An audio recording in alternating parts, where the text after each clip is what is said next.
अगले प्रश्न में कुछ डेटा दिया गया है जहां पर कहा गया है कि मध्यिका से माध्य विचलन तथा माध्य विचलन गुणांक ज्ञात कीजिए। एक कॉलम में प्राप्तांक जो कि अंतराल के रूप में है और दूसरा विद्यार्थियों की संख्या दी गई है। तो 0 से 10 प्राप्त करने वाले विद्यार्थियों की संख्या 2, 10 से 20 अंक वाले 7, 20 से 30 अंक वाले 10, 30 से 40 वाले 5 और 40 से 50 अंक प्राप्त करने वाले 3 विद्यार्थी हैं। तो मध्यिका की गणना करने के लिए हमें संचयी आवृत्ति पहले प्राप्त करनी होगी। तो हम एक टेबल बनाते हैं जिसमें मध्यिका की गणना के लिए सहायक होगा। तो प्राप्तांक, विद्यार्थियों की संख्या और अंत में संचयी आवृत्ति। तो 0 से 10 अंक प्राप्त करने वाले 2 विद्यार्थी थे, संचयी आवृत्ति 2। फिर 10 से 20 के बीच में 7 विद्यार्थी और 2 और 7 को जोड़ेंगे तो संचयी आवृत्ति 9 प्राप्त होता है। 20 और 30 अंतराल वाले 10 विद्यार्थी हैं और 9 और 10 को जोड़ेंगे तो संचयी आवृत्ति 19 प्राप्त होता है। 30 और 40 अंक प्राप्त 30 से 40 के बीच में अंक प्राप्त करने वाले 5 विद्यार्थी और 19 और 5 को जोड़ेंगे तो मिल जाएगा संचयी आवृत्ति 24। 40 से 50 अंक के बीच में प्राप्त करने वाले 3 विद्यार्थी हैं, 24 और 3 को जोड़ेंगे मिल जाएगा 27। तो यहां पर जो कैपिटल N है यह 27 है। 27 बटे 2 करेंगे तो हमें मिल जाएगा 13.5, जो कि संचयी आवृत्ति 19 के अंतर्गत आता है, जो कि वर्ग 20 से 30 में है। तो इस प्रकार 20 से 30 जो अंतराल है यह मध्यिका वर्ग है। तो यहां पर lower limit L1 equal to 20, upper limit L2 बराबर 30, F आवृत्ति 30 और कैपिटल N मध्यिका वर्ग के पहले की संचयी आवृत्ति 9 है या 9 है। तो हम लिखेंगे मध्यिका बराबर L1 plus L2 minus L1 upon F into N/2 minus capital F। मान रख देते हैं तो मिल जाएगा 20 plus 30 minus 20 upon 10 into 13.5 minus 9। तो सरल करने पर आपको मिल जाएगा 20 प्लस 4.5, सरल करेंगे तो मिल जाएगा 24.5। अब आगे चलते हैं जहां पर हम माध्य विचलन की गणना करेंगे। तो इसके लिए हम 5 कॉलम बनाएंगे। पहले में प्राप्तांक, दूसरे में विद्यार्थियों की संख्या, तीसरे में मध्यमान, चौथे में मॉड D और पांचवें में F इंटू मॉड D। प्राप्तांक 0 से 10, 10 से 20, 20 से 30, 30 से 40 और अंत में 40 से 50। क्रमशः विद्यार्थियों की संख्या 2, 7, 10, 5, 3। समीशन F 27 प्राप्त हुआ और वर्ग अंतराल का मध्यमान 5, 15, 25, 35 और 45। अब हम निकालेंगे मॉड D। तो मॉड D यहां पर पहले के लिए 24.5 में हम 24.5 को घटाएंगे तो मिल जाएगा ऋण 19.5 और इसका धनात्मक मान लेंगे तो मिल जाएगा 19.5। तो इसी प्रकार अगला जो अंक है वो प्राप्त होगा 9.5, फिर 0.5, फिर 10.5 और फिर 20.5। अब F इंटू मॉड D करेंगे तो 2 और मॉड D 19.5 का गुणा 39, 7 और 9.5 का गुणा करेंगे तो मिल जाएगा 66.5, 10 और 0.5 का गुणा करेंगे मिल जाएगा 5, 5 और 10.5 का गुणा करेंगे तो 52.5 और 3 और 20.5 का गुणा करेंगे तो मिल जाएगा 61.5। तो summation of F into mod D ये मिल जाएगा 224.5। तो माध्यिका से माध्य विचलन summation of F into mod D upon summation F। सरल करने पर 224.5 बटे 27, सरल करेंगे तो मिल जाएगा 8.31। तो यह एक राशि है जो हमें ज्ञात करना था। अब माध्य विचलन गुणांक ये होता है माध्य विचलन बटे मध्यिका। 8.31 बटे 24.5, सरल करने पर मिल जाएगा 0.34। और यही इस दिए गए आंकड़ों का माध्य विचलन गुणांक है। अगला प्रश्न दिया गया है कि निम्नलिखित आंकड़ों के लिए मध्यिका के सापेक्ष विचलन ज्ञात कीजिए। एक कॉलम में वर्ग दिया गया है 0 से 10, 10 से 20, 20 से 30, 30 से 40, 40 से 50 और 50 से 60 और उसके संगत बारंबारता दिया गया है 6, 7, 15, 16, 4 और अंत में 2। तो सबसे पहले हमें मध्यिका निकालना होगा, फिर मध्यिका के साथ विचलन ज्ञात करना होगा।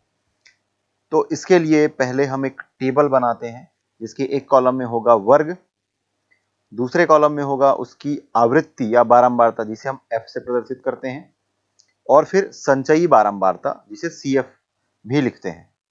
और उसके बाद हमें एक मध्य मान चाहिए होगा वर्ग अंतराल का, उसे हम X से प्रदर्शित करते हैं। मध्यिका ज्ञात हो जाने के बाद इसके राइट साइड में हम 2 और कॉलम शिफ्ट करेंगे या 2 और कॉलम बनाएंगे। तो चलिए, पहला वर्ग अंतराल 0 से 10, इसकी आवृत्ति दी गई है 6, तो इसकी संचयी आवृत्ति 6 ही होगा और x अर्थात मध्यमान 0 और 10 का मध्यमान 5। 10 से 20 एक वर्ग है जिसकी आवृत्ति दी गई है 7 और 6 और 7 को जोड़ेंगे तो मिल जाएगा 13। तो इस वर्ग की संचयी आवृत्ति है 13 और इस वर्ग का मध्यमान 15। 10 और 20 को जोड़ के 2 से विभाजित करेंगे तो आपको मिल जाएगा 15। अगला वर्ग है 20 से 30, इसकी आवृत्ति दी गई है 15 और 13 और 15 को जोड़ देंगे तो आपको मिल जाएगा 28, अर्थात इस वर्ग की संचयी आवृत्ति है 28 और इस वर्ग अंतराल का मध्यमान है 25। अगला वर्ग है 30 से 40, इसकी आवृत्ति दी गई है 16। 16 और 28 को जोड़ेंगे तो आपको मिल जाएगा 44, जो कि इस वर्ग की संचयी आवृत्ति है और इस वर्ग का मध्यमान 35। 30 और 40 को जोड़ के 2 से विभाजित करेंगे आपको मिल जाएगा 35। अगला वर्ग अंतराल है 40 से 50, इसकी आवृत्ति दी गई है 4। 44 और 4 को जब जोड़ेंगे तो आपको मिल जाएगा 48, जो कि इस वर्ग की संचयी आवृत्ति है और 40 और 50 का जो मध्यमान है यह 45 है। अगला और अंतिम वर्ग 50 से 60 है, इसकी आवृत्ति 2 है और 48 में जब आप 2 को जोड़ेंगे तो आपको मिल जाएगा 50, जो कि इस अंतिम वर्ग की संचयी आवृत्ति है। 50 और 60 के बीच का मध्यमान है 55। तो इस प्रकार यदि आप सभी बारंबारताओं का योग ज्ञात करते हैं तो इसे हम कैपिटल N लिखते हैं या फिर समीशन F लिखेंगे। यह है 50। तो यदि n/2 अर्थात 50/2 करेंगे तो मिल जाएगा 25। अब देखिए कि 25 जो है वो संचयी आवृत्ति 28 के अंतर्गत आता है, अर्थात मध्यिका वर्ग जो होगा यह 20 से 30 वर्ग अंतराल होगा, उसकी आवृत्ति 15 और उसकी संचयी आवृत्ति 28। और जो मध्यिका वर्ग है उसके ऊपर की जो संचयी आवृत्ति है या फिर उसके पहले वर्ग की संचयी आवृत्ति है 13, तो इसे हम कैपिटल F से प्रदर्शित करेंगे। तो कैपिटल F बराबर 13, L बराबर 20। मध्यिका वर्ग की निम्न सीमा 20 है, इस वजह से L बराबर 20 और I जो कि वर्ग अंतराल है, वर्ग अंतराल अर्थात उच्च सीमा ऋण निम्न सीमा, तो 30 में 20 घटाएंगे आपको मिल जाएगा 10। तो इस प्रकार हम लिखेंगे I बराबर 10 और F मध्यिका वर्ग की आवृत्ति 15 है, तो इसे हम लिखेंगे स्मॉल f बराबर 15। हम जानते हैं कि मध्यिका को MD से भी प्रदर्शित करते हैं, तो मध्यिका बराबर L plus n/2 minus capital F upon small f into I, ये इसका सूत्र है जो कि हम पिछले कक्षा में पढ़ चुके हैं। अब संगत राशियों का हम मान रख देते हैं। L बराबर है 20, तो मिल जाएगा 20 धन n/2, हमको मिल गया था 25, ऋण कैपिटल F जो कि 13 है बटे स्मॉल f, और स्मॉल f का मान है 15 और I का मान है 10, तो इंटू 10। सरल करेंगे तो 25 में जब आप 13 घटाएंगे तो मिल जाएगा 12, तो ये 12/15 और उसमें हम 10 का गुणा है और साथ में 20 को जोड़ना है। सरल करने पर आपको मिल जाएगा 20 धन 8 बराबर 28। तो अब हमें मध्यिका प्राप्त हो चुका है और कहा गया है कि मध्यिका के सापेक्ष विचलन ज्ञात कीजिए। तो हम इस टेबल के राइट में एक और कॉलम बनाते हैं जहां पर हम लिखेंगे mod of x minus M D या फिर मध्यिका, और मध्यिका का मान मिल गया है 28।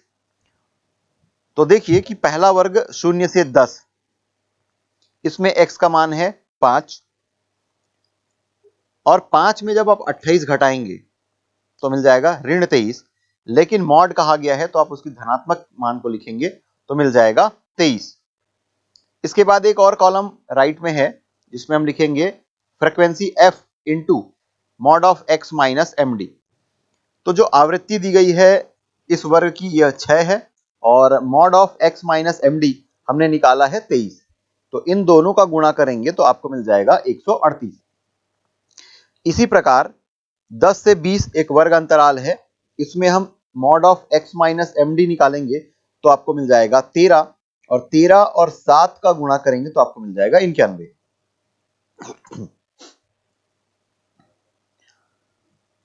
अगला वर्ग है 20 से 30, जिसमें हम x mod of x minus M D निकालेंगे तो मिल जाएगा 3, और 3 और 15 का गुणा करेंगे तो मिल जाएगा 45। अगला वर्ग अंतराल है 30 से 40, यहां पर mod of x minus M D निकालेंगे तो हमें मिल जाएगा 7, और 16 और 7 को गुणा करेंगे तो आपको मिल जाएगा 112। वर्ग अंतराल 40 से 50, तो mod of x minus M D निकालेंगे आपको मिल जाएगा 17, 17 और 4 का गुणा करेंगे मिल जाएगा 68। इसी प्रकार 50 से 60 वर्ग अंतराल के लिए mod of x minus M D निकालेंगे मिल जाएगा 27, और 27 और 2 का गुणा करेंगे तो आपको मिल जाएगा 54।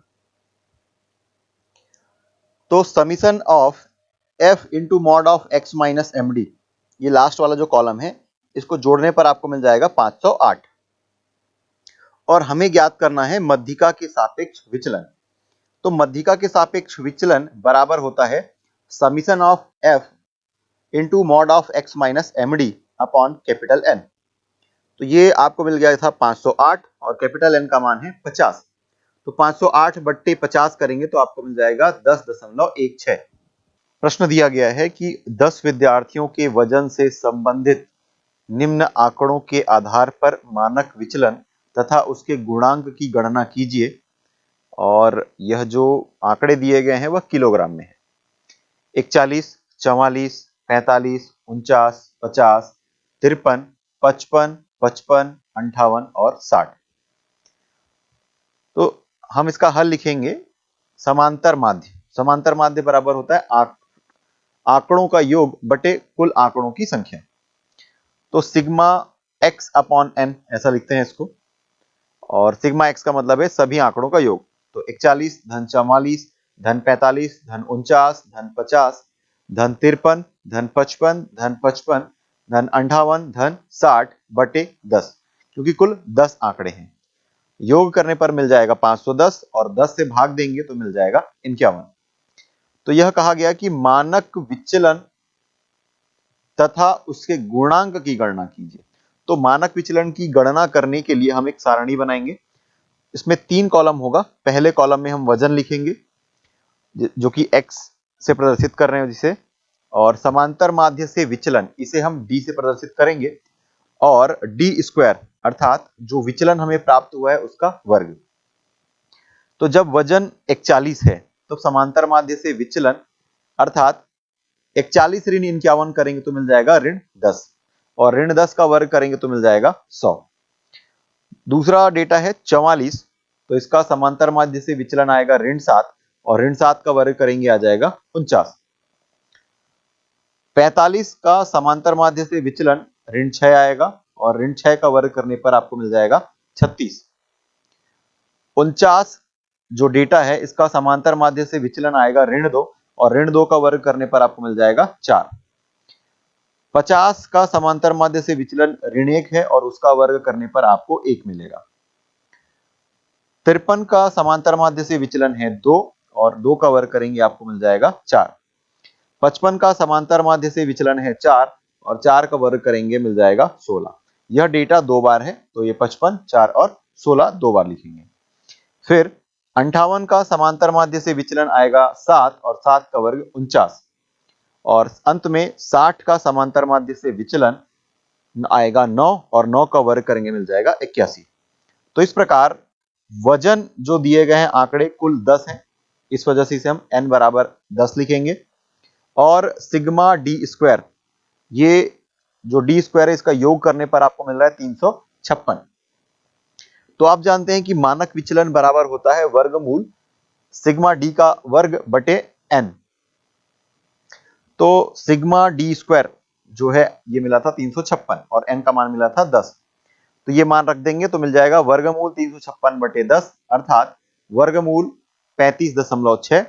हल करने पर 5.97 मिल जाएगा। अब मानक विचलन गुणांक की गणना करना है। तो मानक विचलन गुणांक बराबर होता है मानक विचलन बटे समांतर माध्य, और मानक विचलन हमें प्राप्त हुआ है 5.97 बटे 51 समांतर माध्य। सरल करने पर मिल जाएगा 0.12 और यही वह अभिष्ट मान है जो हमें ज्ञात करना था। निम्न बारंबारता बंटन का मानक विचलन निकालिए। दो कॉलम दिए गए हैं, एक पद और दूसरा बारंबारता। पद है 7, 9, 11, 13 और 15 और इसके संगत बारंबारता दी गई है 2, 4, 8, 4, 2। तो इस प्रश्न में 7 से 15 के बीच में हम मान लेते हैं कि कल्पित माध्य 11 है। समांतर माध्य एग्जैक्टली कैलकुलेट ना करके हम कल्पना कर लेते हैं तो इसे कल्पित माध्य कहते हैं। तो माना कि कल्पित माध्य 11 है। अब एक टेबल बनाएंगे जिसे मानक विचलन की गणना के लिए वह आवश्यक होगा। तो इसमें हम कुल मिलाकर के 6 कॉलम बनाएंगे। पहले कॉलम में लिखेंगे पद जो कि जिसे हम x से प्रदर्शित कर रहे हैं, दूसरा बारंबारता जिसे हम f से प्रदर्शित करते हैं, और कल्पित माध्य से विचलन इसे हम d से प्रदर्शित करेंगे। अगले कॉलम में f और d का गुणा होगा और उसके अगले कॉलम में हम d स्क्वायर लिखेंगे और उसके अगले कॉलम में f इंटू डी स्क्वायर लिखेंगे। तो जो पद दिया गया है 7, 9, 11, 13 और 15 इसे लिख लेंगे और इसके संगत बारंबारता 2, 4, 8, 4, 2 ये हम लिख चुके हैं। अब जो f आपको दिया गया है इसका आप योग निकाल लेंगे जिसे सिग्मा f से प्रदर्शित करेंगे, ये बराबर 20 है। अब है कल्पित माध्य से विचलन और कल्पित माध्य हमने माना है 11। तो 7 ऋण 11 करेंगे तो आपको मिल जाएगा ऋण 4 और f इंटू डी 2 गुणा ऋण 4 करेंगे मिल जाएगा ऋण 8 और d का वर्ग करेंगे मतलब ऋण 4 का वर्ग करेंगे मिल जाएगा 16। f और d का स्क्वायर का गुणा करेंगे तो आपको मिल जाएगा 32। इसी प्रकार कल्पित माध्य से विचलन ऋण 4 के बाद ऋण 2 लिखेंगे, फिर 0, फिर 2 और 4। किस प्रकार गणना करना है ये मैं आपको बता चुका हूं। फिर इसी प्रकार एफ डी वाला जो कॉलम है इसमें पहला डेटा आपको मिला था ऋण 8, दूसरा डेटा भी आपको मिल जाएगा ऋण 8, फिर 0, फिर 8 और फिर 8। अगला कॉलम है डी स्क्वायर का, पहला डेटा है 16, उसके बाद आएगा 4, उसके बाद 0, फिर 4 और फिर अंत में 16। और f इंटू डी का स्क्वायर ये वाला जो डेटा है ये कॉलम है, इसमें पहला डेटा आपको मिला था 32 या 32, उसके बाद आएगा 16, फिर 0, फिर 16 और फिर अंत में 32। तो हमें सिग्मा एफ डी निकालना है। तो आप देखिए सिग्मा एफ डी आपको मिल जाएगा 0 और सिग्मा एफ डी स्क्वायर में जो डेटा दिया गया है, आंकड़े दिए गए उनका योग, ये आपको मिल जाएगा 96। तो अब हम मानक विचलन की गणना करते हैं। मानक विचलन का सूत्र आपको पता है, ये होता है square root over sigma F D square upon sigma F minus sigma F D upon sigma F का होल स्क्वायर। तो यहां पर जो मान आपको पता है वह रख देते हैं तो हमें मिल जाएगा वर्गमूल 96/20 ऋण 0/20 का वर्ग। गणना करने पर आपको मिल जाएगा वर्गमूल 4.8 और सरल करेंगे तो आपको मिल जाएगा 2.19 और यही इस दिए गए बारंबारता बंटन का विचलन है, दिए गए बारंबारता विचलन का मानक बंटन है। अगला प्रश्न दिया गया है निम्न समंकों से प्रमाप विचलन तथा उसका गुणांक ज्ञात कीजिए। एक कॉलम में दिया गया है प्राप्तांक और दूसरे में विद्यार्थियों की संख्या। प्राप्तांक है 5, 15, 25, 35 और 45 और उसके संगत विद्यार्थियों की संख्या है 2, 7, 10, 5 और 3। तो इस प्रश्न में हम मान करके चलेंगे कि कल्पित माध्य जो है ये 25 है। तो इसे लिखेंगे कि माना कि कल्पित माध्य कैपिटल ए बराबर 25 है। अब जो गणना करना है उसके लिए हम एक टेबल बनाएंगे जिसमें कुल मिलाकर के 6 कॉलम होंगे। पहले कॉलम में हम लिखेंगे प्राप्तांक, दूसरे में बारंबारता एफ या फिर विद्यार्थियों की संख्या, तीसरे कॉलम में लिखेंगे डी बराबर एक्स माइनस कैपिटल ए, यह विचलन है। फिर एफ इंटू डी, अगले कॉलम में डी स्क्वायर और अगले कॉलम में एफ इंटू डी स्क्वायर। तो पहला प्राप्तांक है 5 और इसकी बारंबारता है 2। अब 5 ऋण 25 करेंगे तो आपको मिल जाएगा ऋण 20, ये डी के लिए पहला मान। फिर एफ इंटू डी, तो 2 और ऋण 20 का गुणा करेंगे मिल जाएगा ऋण 40। डी का वर्ग करेंगे अर्थात ऋण 20 का वर्ग करेंगे आपको मिल जाएगा 400, और एफ इंटू डी स्क्वायर मतलब 2 और 400 का गुणा करेंगे मिल जाएगा 800। तो इसी प्रकार प्राप्तांक 15, उसकी बारंबारता 7, उसके लिए डी ऋण 10, एफ डी ऋण 70, डी स्क्वायर 100 और एफ इंटू डी स्क्वायर 700। अगला प्राप्तांक है 25, इसकी बारंबारता है 10, इसके लिए विचलन आएगा 0, एफ इंटू डी 0 आएगा, डी स्क्वायर ये भी 0 आएगा और एफ इंटू डी स्क्वायर यह भी 0 आएगा। अगला प्राप्तांक है 5, इसकी बारंबारता, अगला प्राप्तांक है 35, इसकी बारंबारता है 5 और इसका विचलन आ जाएगा 10। फिर एफ इंटू डी करेंगे तो मिल जाएगा 50 और डी का स्क्वायर करेंगे मिल जाएगा 100 और एफ इंटू डी स्क्वायर करेंगे आपको मिल जाएगा 500। फिर अगला प्राप्तांक है 45, इसकी बारंबारता है 3 और इसका विचलन है 20। एफ इंटू डी करेंगे तो मिल जाएगा 60 और डी स्क्वायर करेंगे मिल जाएगा 400 और अंत में एफ इंटू डी स्क्वायर करेंगे आपको मिल जाएगा 1200। अब जिस जिस राशियों की आवश्यकता है उसका हम योग निकाल लेते हैं। तो पहला है सिग्मा एफ, बारंबारताओं का योगफल, ये मिल गया 27। सिग्मा एफ डी यह 0 मिल रहा है और sigma of F D square ये मिल रहा है 3200। तो अतः अब हम समांतर माध्य की गणना करेंगे। समांतर माध्य बराबर होता है कैपिटल ए धन sigma F D upon sigma F, जहां पर ए कल्पित माध्य है। ए का मान 25, सिग्मा एफ डी का मान 0 और सिग्मा एफ का मान 27। सरल करने पर आपको मिल जाएगा 25। तो ये जो 25 अंक है यही समांतर माध्य है, या हमने जो कल्पित माध्य माना था यह वास्तविक में भी समांतर माध्य है। अब प्रमाप विचलन देखते हैं, इसको सिग्मा से प्रदर्शित करते हैं और इसका मान होता है square root over sigma F D square upon sigma F minus sigma F D upon sigma F का होल स्क्वायर।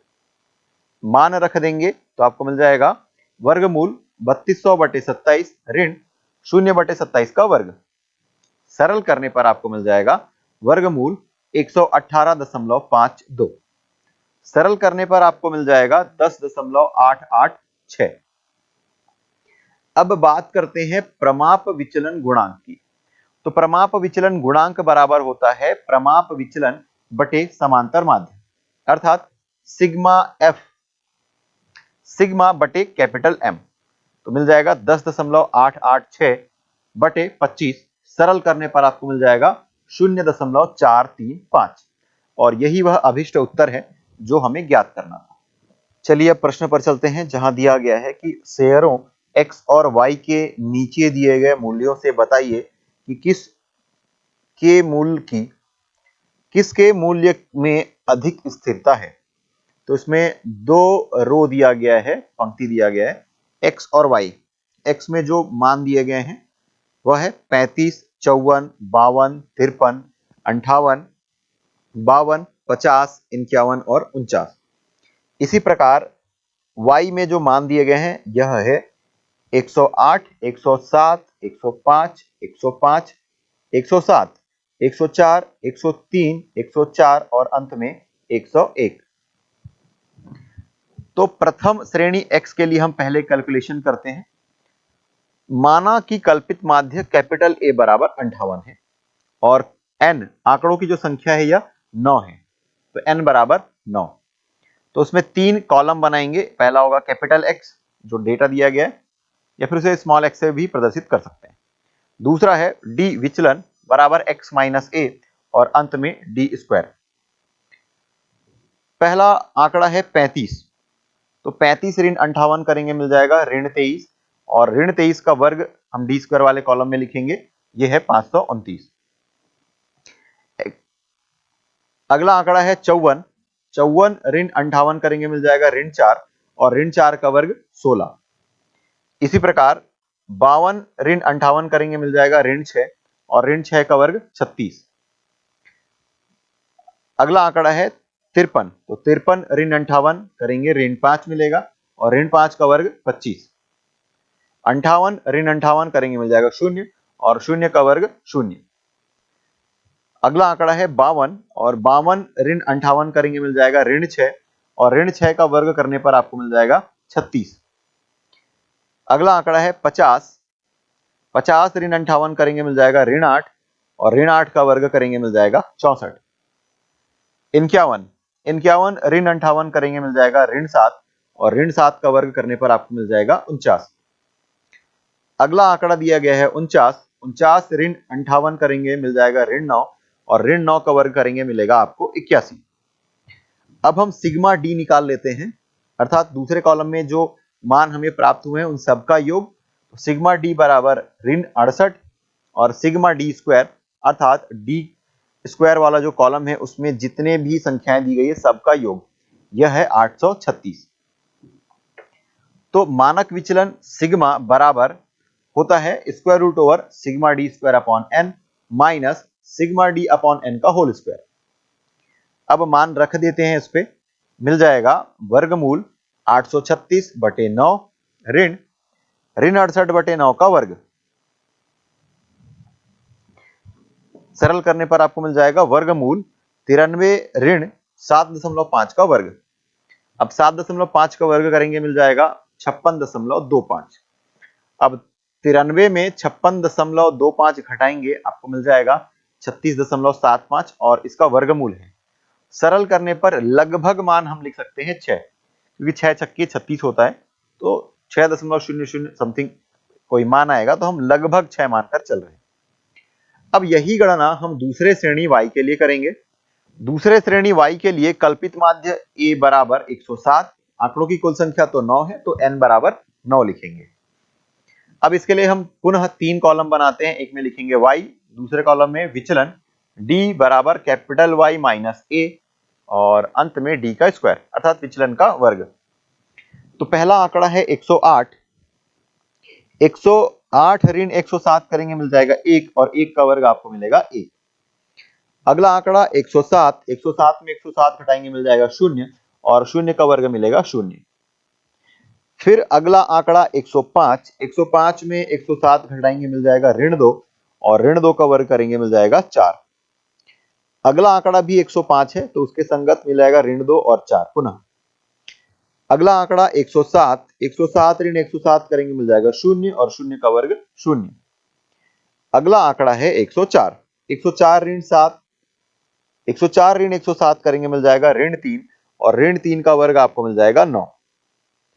अगला आंकड़ा 103, 103 ऋण 107 करेंगे मिल जाएगा ऋण 4, ऋण 4 का वर्ग 16 और फिर 104 ऋण 107 करेंगे मिल जाएगा ऋण 3 और ऋण 3 का वर्ग 9। अंत में आंकड़ा दिया गया है 101, 101 में 107 को घटाएंगे मिल जाएगा ऋण 6 और ऋण 6 का वर्ग 36। अब लिखते हैं सिग्मा डी बराबर ऋण 19, मध्य में जो कॉलम है इसका योग, और सिग्मा डी स्क्वायर जोड़ने पर आपको मिल जाएगा 79। अब इसके लिए मानक विचलन सिग्मा की गणना करते हैं, square root over sigma D square upon N minus sigma D upon N का होल स्क्वायर। मान रख देंगे मिल जाएगा वर्गमूल 79 बटे 9 ऋण 19 बटे 9 का वर्ग। सरल करेंगे तो मिल जाएगा वर्गमूल 8.8 ऋण 2 का वर्ग, लगभग हम मान लेकर के चल रहे हैं। तो वर्गमूल 8.8 ऋण 4 करेंगे आपको मिल जाएगा 4.8 वर्गमूल के अंदर में, तो इसका मान मिल जाएगा लगभग 2.2। अब श्रेणी x के लिए हम विचरण की गणना करते हैं।